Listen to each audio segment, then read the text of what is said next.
Absolutely. Engage is the name of their draft here, and they have that in spades, right? I think perhaps the one thing going back to this Kassadin pick is the fact that they do have the Nocturne early, so it's not going to be able to punish him as much. But one thing that this Nocturne certainly will be able to do is push the tempo in terms of starting those objective fights. You can see lethal tempo picked up here for Foreigner, really wanting to get active, get aggressive onto the enemy early. And that's going to be the question. You know, Ion, they were able to get accelerated in game one. They did have quite a hefty lead, especially around the mid lane.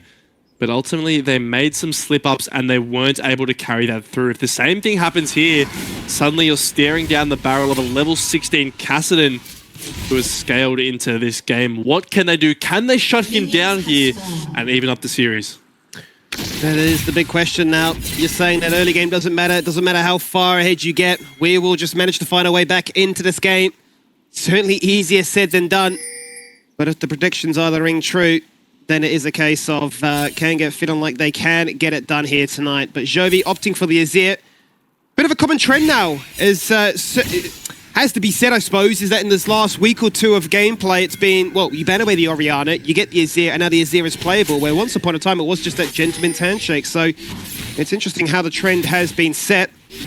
But with this Ashe being an AD carry for a rare moment, it feels like it's only like the second or third time we've seen it in its more conventional point. It's going to showcase just how strong it can be into this Xayah and Nautilus. And it's a very big lane bully, right, this Ashe, even if you are picking it in the AD carry, just because of how much range it has. Especially when you're paired with something like a Tahm Kench, you can see here, they're able to get firm control of this wave level 1. Not really allow the shorter range Nebula to walk up. And looking at the mid lane, which is really the focus, I think, of this entire game here, you can see it's actually Jovi who's opted for the Cold Start level 1, really wanting to match this scaling. Now, this is by no means a matchup where, you know, Kassadin is just completely 1,000 times better in the late game. Azir, even with that Kassadin level 16 coming online, can certainly contend if he has his items online. So the question is, how big a disparity, I guess, can he create in this early laning phase? Rhea Fury, Fleet Footwork, and Sorcery second, so there won't be any resolve to come online, nor a Doran Shield to deny this harass here from Jovi. So it is a risky play, but Kassadin in general is all about taking those risks. It's a whole gamble to pick the champion in the first place, saying that I will be able to get to level 16, but you know, it is a rarity to see this champion, and I wonder if Ion is going to show us why today. That's a good point in terms of the rarity for this champion in Season 14. Only been seen 9 times globally on the international stage. Actually played a couple of times in the PCS, where these teams will be hoping to try and find themselves competing. Certainly will keep them on high alert, thinking, all right, the LCO keeping it interesting, not sticking to the stock standard copy and paste of what the rest of the world is doing. But it really is a case of Jovi saying, as you mentioned, I'm not going to go for the conventional style here. I'm going to be running the Conqueror. I feel like also in that kind of conversation, we've seen so many rune choices for the Azir. But on top of that then, yeah, I just want to get items, I want to get money, I want to be ahead, so pick up that coal. And the Conqueror is nice as well, both in terms of lane. You obviously don't have it fully stacked very often, but it does provide you that ramping damage that you like against the Kassadin, so you're able to harass him a little bit more. And then once you do get to the late game, right, there are quite a few beefy health bars that he'll be having to get through. So it is a nice little pickup here, and really, so far, the early game quite stable here. Neither jungler making an effort to get towards the lanes on their first little reset here.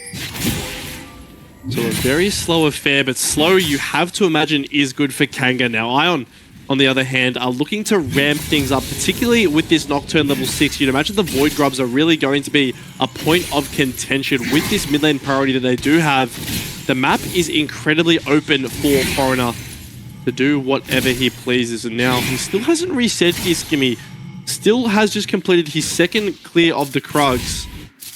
And with the Ward on Dragon, we'll finally go back to base. You can see pings coming out to the Void Grubs, looking like he's going to be prioritizing this top lane objective. Certainly seems to be the case, with Invictus already clearing that top half of the map and waiting for the respawns down south. They'll be in the area to look to try and contest and hope to try and steal something away, but they can already predict that to be the answer with the caution pings going towards that direction. It almost feels like both of these junglers are going for a full camp clear kingdom and looking to rush to level 6 as quickly as possible. Yeah, in terms of lanes being able to gank, I think the bot lane is probably Invictus's best bet. You know, Tahm Kench and Ashe fantastic slows coming out, as well as the CC that is available once Ash does tick that level 6. So I imagine if there's anywhere that he wants to get active, it is around that bot side. You know, perhaps play away from the mid lane. We don't really want to be taking those 2v2s because of that power disparity in the early game.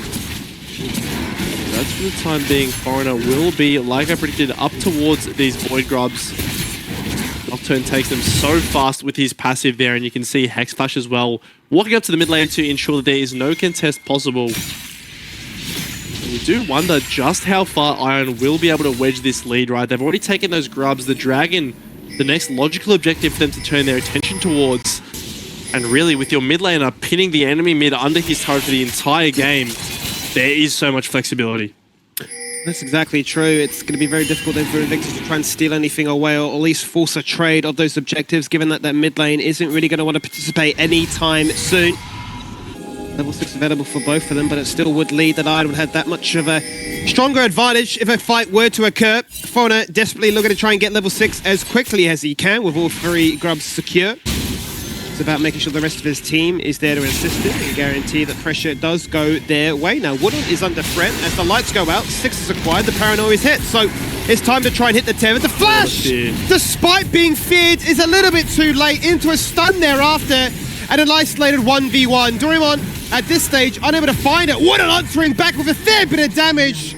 But then Foreigner comes in and plays cleanup crew and guarantees Ion get first blood. Oh, it's a tragedy for Woodon there. The flash literally 1 pixel away from getting him out of that fear range, but ultimately it still comes through. That enables the chain CC to follow, and it will be the kill coming out. Meanwhile, Invictus looking mid here, but Gobi very tanky and has the Emperor's Divide to get himself out of harm's way. And he certainly does, and no ability to try and cancel out that Emperor's Divide with the cease and desist, because unfortunately for Invictus, he's just not level 6. So, Free Fury unable to get bailed out of this situation where laning phase is going to be pretty rough, unable to cheat that tempo and get ahead. And we'll have to endure the pressure that is here from range. Yeah, still getting towards the mid lane and perhaps easing some pressure is nice from Invictus. Kind of just popping his head in, non-committal there. And it will allow Free Fury to keep the CS lead like at least manageable. You can see it's about 12 at the time being, as he will pick up this wave here. No TPs for either mid, but looking like Jovi will base, and Hook just narrowly misses there from Hex Flash. But you can see it's that level 6 timer ticking across from Foreigner, and he honestly has been so fantastic, even in the game 1 loss, in terms of getting his team on the board. Really feels like wherever he goes, he's very decisive, very willing to make a play. And, you know, leveraging all the CC, all the chase down that Cassante can have to pick up first blood in that top lane. Absolutely. No doubt we'll be hoping that his team is aligned with him on that same bandwidth of ideas, that we're doing this play, we're doing it together, as opposed to different ideas colliding, and ultimately a bit of a calamity occurring where you can throw away what was a very strong position in that first game. A little bit more calm affair, though, to say in this second game. Very much a case of picking off what seemed to be the easy avenues, and that was just a case of an overextended Aatrox being taken down for free. And outside of that, you're not really seeing much happen from the side of Kanga. You are looking for them to say, well, if our bot lane is winning, finally now I've got an invitation to take an objective. Yeah, fantastic timing here as well, as the Paranoia's actually popped again on top lane. They're looking for the second kill. Intofo Strikes drags him back into a fear, and it's just ever too easy for them on repeat now, isn't it? So Woodon, given all the time in the world to pop off in the river in game 1, this time a much different affair. As the Astral comes out, but was never really going to threaten Jovi. Nice play there from Foreigner here, really attacking where it's unexpected. You look at this game and do anticipate a lot of it will be around the mid lane and bot lane, but he really is the master of playing to his strengths, and this time it's a Cassante with all the CC in the world, all the lockdown available to get that Aatrox down with no flash, and as a result of that, he'll go back to base, pick himself up the Hex Plate, and be right on time here for the second grub spawn. Well, if they can hit all 6 max, then certainly does put them in good stead to run this map pretty rampant and really do as they please. Hex Flash has been pretty on point with these refits to assist and guarantee that the objectives do go in their favour. And with a 2-0 Nocturne, really what can you do to answer back as the side of Kanga? Invictus will steal away the Raptor camp. They'll deploy their bot lane in the mid as well to try and give Jovi a bit of a headache. and try and break over that laning phase much earlier than you'd usually see it to be the case, right? Make sure that Refury can get that isolated 1v1, and if it's into a Zarya, you're potentially asking for trouble. And look at the pick here, Kanga. They've rotated their bot lane towards the mid, allowing Refury a bit of time to get some CS and XP back for himself here.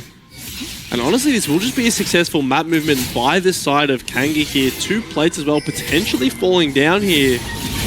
So Refury, a really nice little gold injection with Foreigner. Once again, there's no paranoia just yet, but Doraemon's looking to deliver him. And he is looking to deliver him as he goes all out, waiting for that cooldown to come available. It's up in about 10 seconds, but he might die before he's even there. It certainly is a case where not even an assist can be picked up by Foreigner. He set up a camp.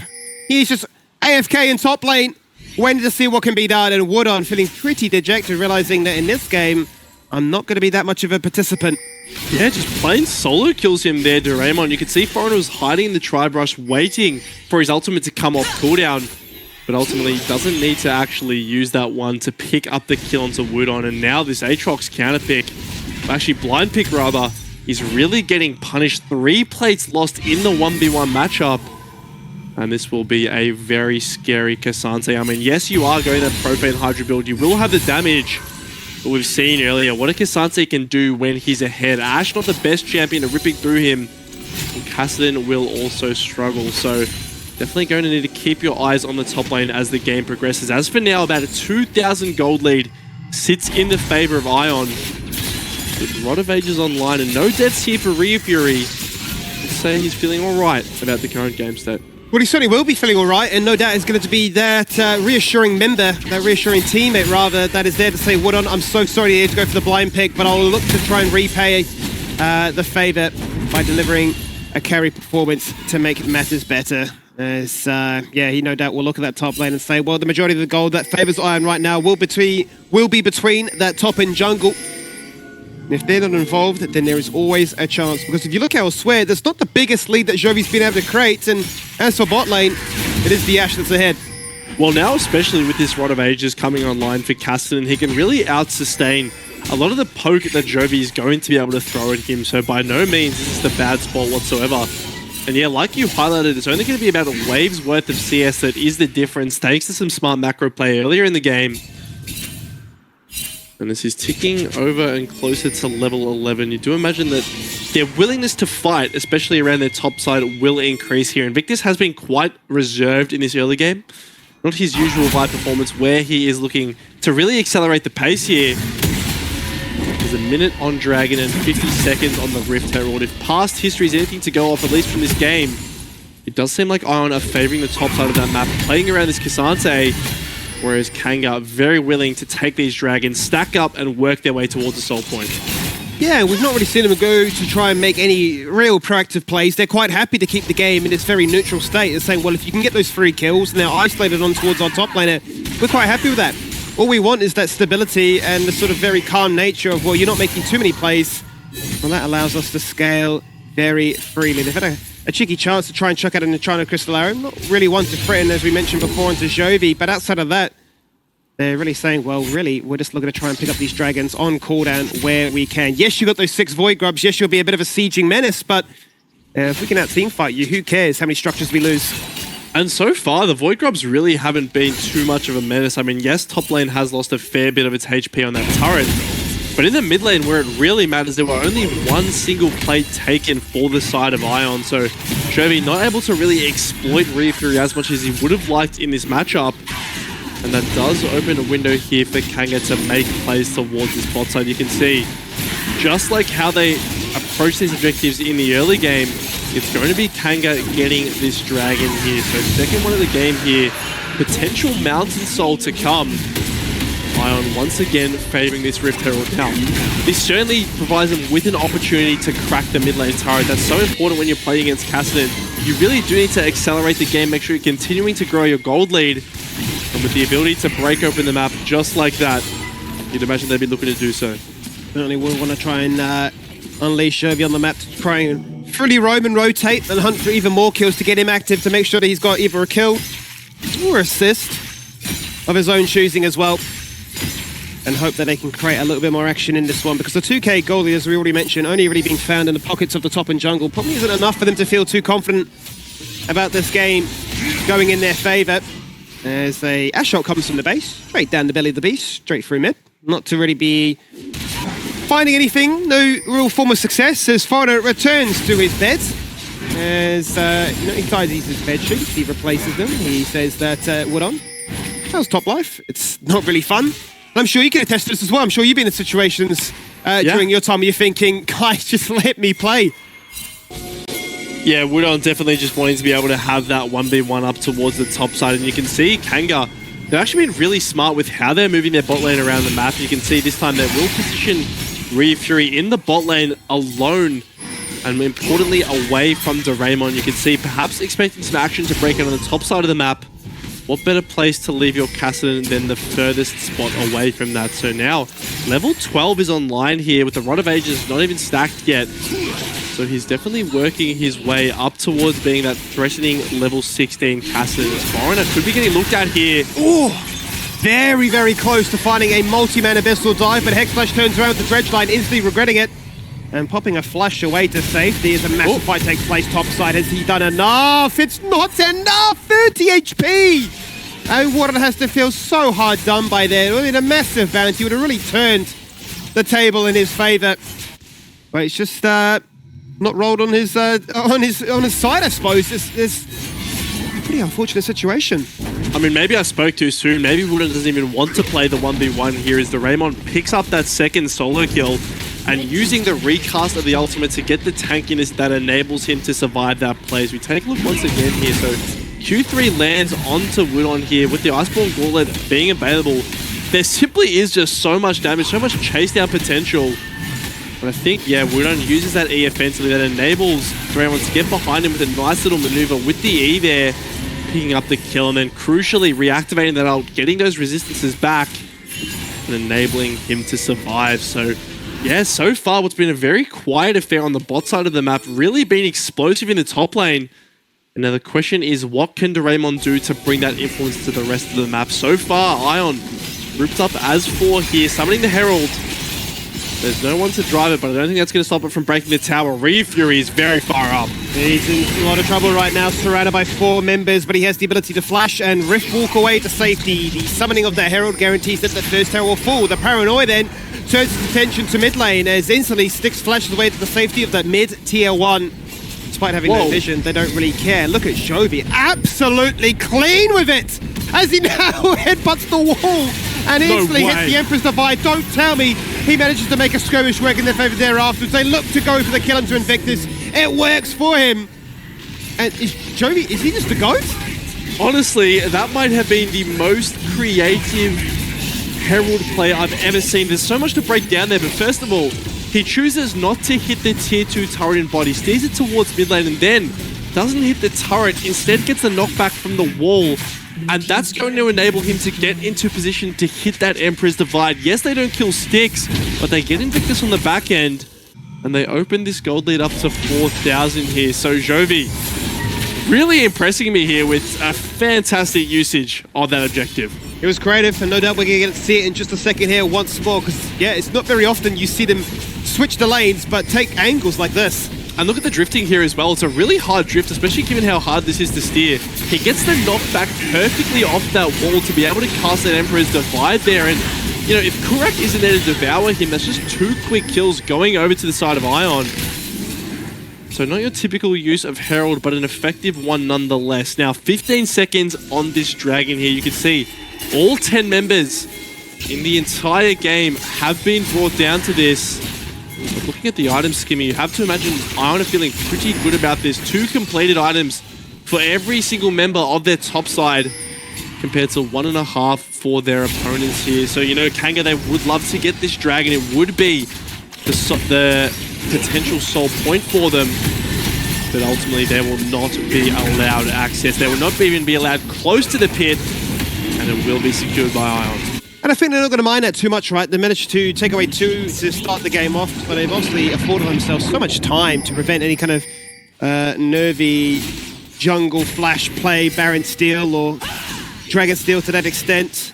And they can give themselves more opportunity to scale up this Kassadin. 3 more levels required.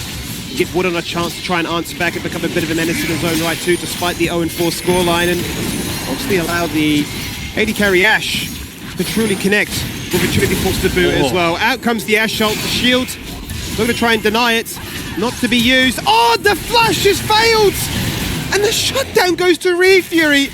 And that really is a mistake that really allows KNG to live their best life. That's the perfect situation for KNG. They're their first kill of the game, and who better to get it on than Refury on this Cassidy? A shutdown nonetheless, so he'll be feeling really good about the gold that's injected into him. Kurak just dashing into the face. Will get rooted up here though, and there is a paranoia to come from base. Front is a little bit out of range for the time being, but he is running up. Nebula will secure the inside track on mid lane as they'll look to potentially push this tier 2 turret. Doraemon in the area as well. And with Refury confined to a side lane for the time being, it looks like Ion there wants to break this turret.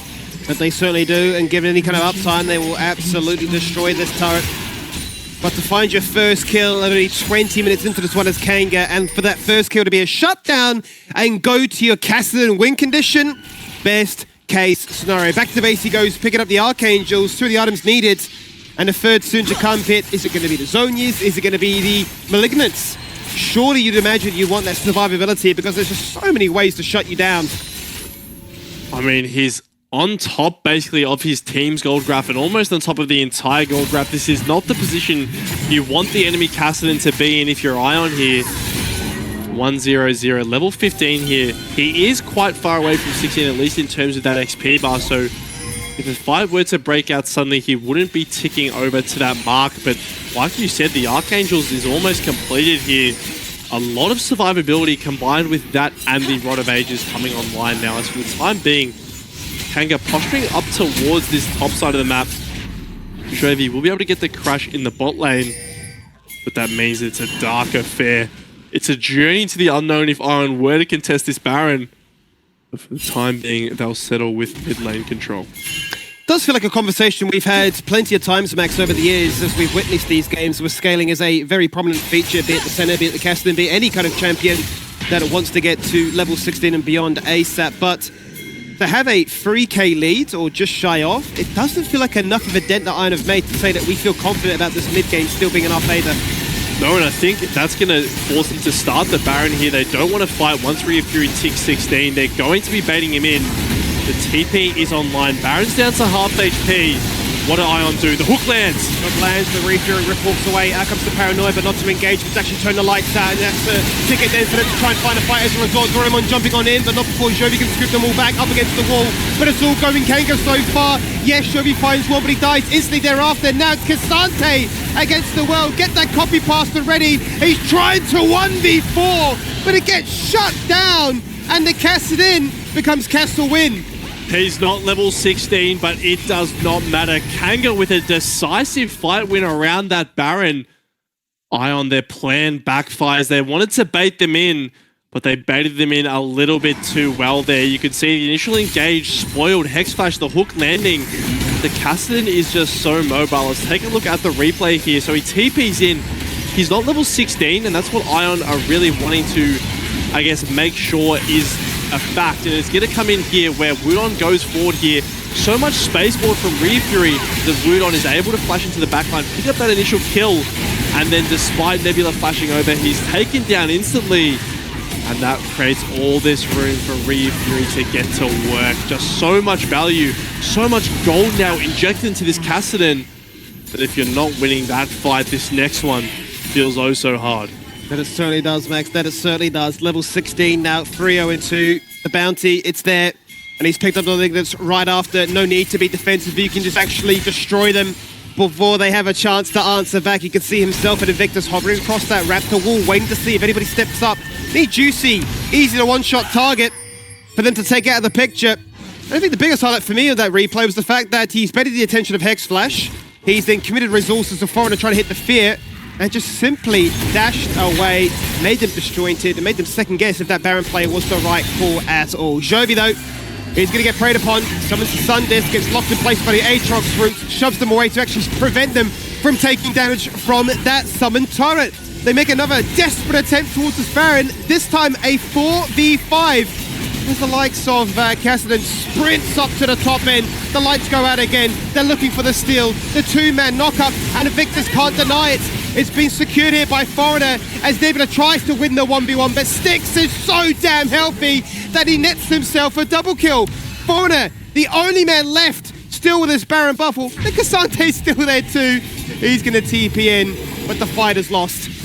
The fight is lost, but the Baron is secured for Ion. That is crucial there. They take advantage of the time that Jovi's able to buy in their bot lane play to secure that objective. And this time, Invictus won't be allowed the opportunity to smite steal. Doraemon with a fantastic all-out to take Invictus over the wall there and make sure he is not in smite range. Now, like you highlighted, it only is going to be this Cassante and Nocturne who have the Baron buff. None of the carries with that in their possession.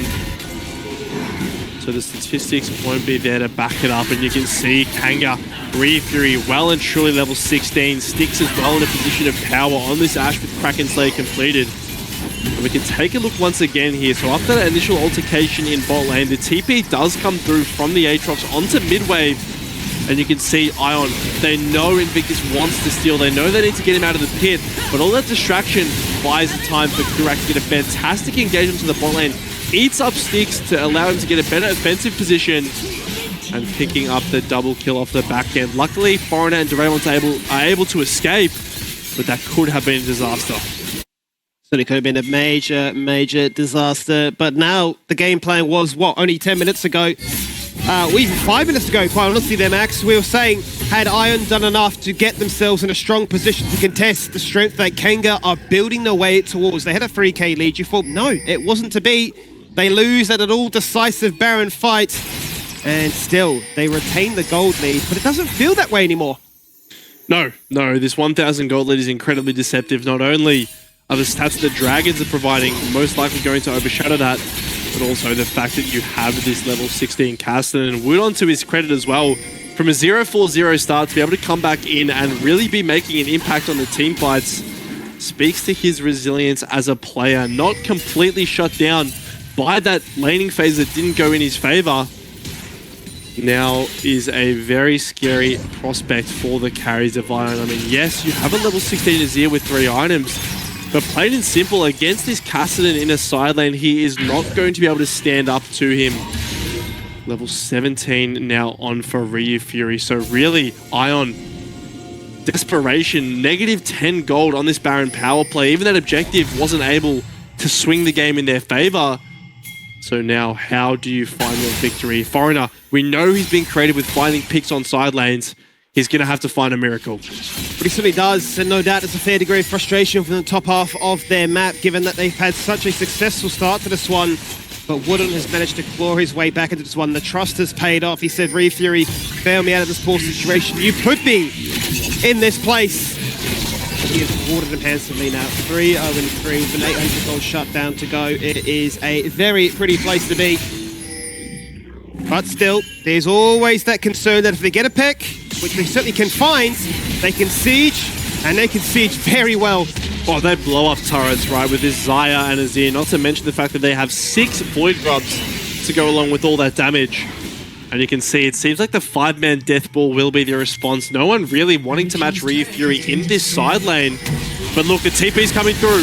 Ashok comes out to deny them on that reset as Ryu Fury's deciding, do I TP or do I not? He's here now, and a shutdown actually working in favor of Nebula. Emperor's the Vibe. Down for 48 seconds. Nebula flashing away to safety, but followed by the Vibe, who dies in the process. Ion are simply winning. Ryu Fury tries to go golden, but it does not matter. He riff walks away to safety, jumps across the wall, dodges the hook, and really is just playing run for your life because they're all out to hunt you. He's going back over onto Foreigner here. Looking for the kill, he leaps across the way, denying out that fear tether chain. The rest of Iron aren't interested. They want to siege to say, we don't want to play run chicken run. We don't want to do a dance with this Kassadin. We know where he is. We can get other stuff done instead. But that is promising signs for Iron right there. That time, Iron are actually able to find the fight that they want. We can see how it all starts here. They're grouped as 5, a very cohesive unit. So even though this Ashe ult lands onto Jovi, the Zhonya's is able to come through. They're able to kill Wudong before he's actually able to make a dent. And it's that Emperor's Divide there that is so big from Jovi, really hitting every single member besides Ryu Fury. And 1v4, yes, he's able to find the kill, and yes, he's able to get out. But even a Kassadin is not going to be winning a 1v4 at this stage. So Ion, they needed something. They needed a play to go in their favor. And with a minute on both Soul and Baron, it is definitely a nice time to be having a 2,000 gold lead. Really is. Still keeping this game very, very interesting. You're thinking for a second, Iron have got this one in the bag, but then the late game condition of KNG comes online. But you're saying, but Skimmy, still, there is that gold lead and that constant threat of a pick rewarding him with so many more towers as a result there afterwards. But they are all in on the 5-man group death ball. They have not really adhered to these side lanes in what feels like an eternity. Too concerned about the Cassidy 1v1 potential. And it is a case of Jovi hits one wave and instantly regroups the rest of the team. The ult goes out. They actually turn their attention onto Caston despite Sticks being called out. The Devourer is there to protect him. Refury the focus. But he's going to go for the 1v1 in towards Foreigner, who realizes, I do not win this fight. They jump again. Invictus lives for as long as he can. But Nebula survives. It's not yet to burn that Featherstorm. And as long as that's there, it's still very difficult then for KNG to shut this one down. Wooden with the last stretch of his life. Jumps in, forcing out that all-important ultimate, jumping into the belly of the beast, hitting that Zhonias and the Blade Caller getting completely denied. Across the wall, the fadeaway kill, the shutdown! As multiple come on through, as Jovi denies any more fun here for Refury. Oh my god, how do you even begin to analyze that segment? It starts off on two fronts. Refury is caught on the top side. He tries to get the pick onto Jovi, but Foreigner is quick to pull the trigger. He responds to Paranoia and jumps onto him. That means, though, that there is a 4v3 taking place in the mid lane. Somehow, Ion are actually able to hold out for long enough for reinforcements to arrive. As here we go again here. You can see Jovi caught up on this mid lane rotation. But Foreigner is here to save him. Refury almost doing enough damage to take out Foreigner in the exchange. But here on the mid lane is the second fight here. Hex Flash blown up almost immediately, but they can't get onto Nebula. And that's the crucial part. So Raymond's so tanky in the face of this Ashe that he's able to chain this CC here. Nice little combo to be able to catch out Wudon. And coming out of this Refury Zhonya's, I fear the worst for the side of Ion, but it's some quick thinking. Jovi able to take down Sticks and then kill Refury before that Rift Walk is able to come through here. So not only do they find the fight, but they will also deny the Soul for the time being. Gold lead back up to 5,000. And what is a game where really this Cassidy should be taking over, Iron have done a fantastic job of nullifying that through their team play. And they certainly have, and we're yet to find a moment of reprieve in this one because we go in for yet another fight. All those cooldowns denied by the Devourer this time. KNG Sticks the one to receive the fear of that Nocturne, but is untouched otherwise. Refury threatening from the flank, coming from that Baron Pit, but Jovi's the one to kickstart the bloodshed. As the Ashe shot goes out, Nebula so far away, unthreatening, but they know that this team is ready to run them down. Refury hunting for that all-important Featherstorm. He got what he came for. And he's depleted his resources in the process right after as Woodon also looking just to make sure the Foreigner doesn't get too big for his boots there, but it is definitely keeping us on our toes here. Oh, it absolutely is delivering. Ion, they wanted to make the play there initially, using the Paranoia to kind of hide Doraemon's TP and get on towards Sticks there. Luckily, the rest of KNG are able to collapse as, hold on, mid lane Invictus is still looking. There's no ultimate, but Cassidy's still here. He still is here as Nebula instantly flashes across the wall. The lights go out to try and prevent it, but a prevent is not to be the case. He turns it around and says, let's snipe at your AD carry. You kill us, we'll do the same right back at you. An eye for an eye as he denies the inevitable here. He goes golden and he will now go grey as he's dead for 57 seconds. And the Baron, it's right there. Yeah, the Baron's right there for KNG if they want to take it. Now, the only thing is that they don't have their Ashe alive, so their major source of DPS is not available.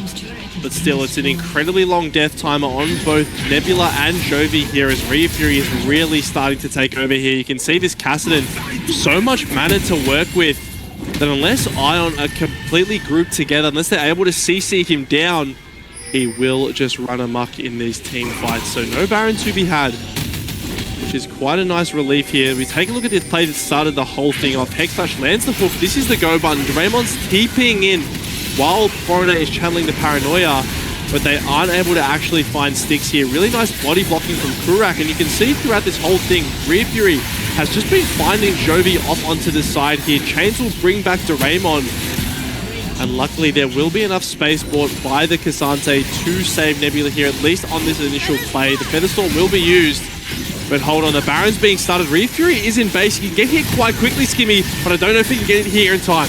Not quick enough though, Max, because he has no TP. The lights go out and Invictus steals the Baron at the most clutch time you can imagine. LCO playoffs, steal after steal after steal. When you need somebody to deliver the goods, he has done just that. And what really did look like Ion's invitation back in has been completely shut out. Oh, it's such a big communication there from Ion. You can see Nebula rips back the feathers, which basically is a smite in and of itself. But Foreigner doesn't time his correctly. They're not able to sync those.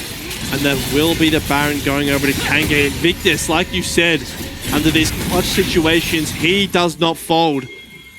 And now KNG, the gold lead is even, but with this Baron, they are definitely feeling in a position of power.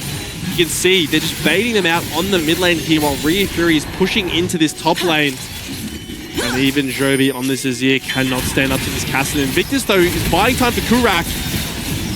And he certainly is buying time for them. He's keeping them distracted, making sure they're not going to look to try and peel away to take that 1v1 in towards Re Fury. He's 8-1. He's got all 6 items. He's picked up the Abyssal Mask for even more durability, and especially to make sure that he does still survive in that 1v1 against Jovi.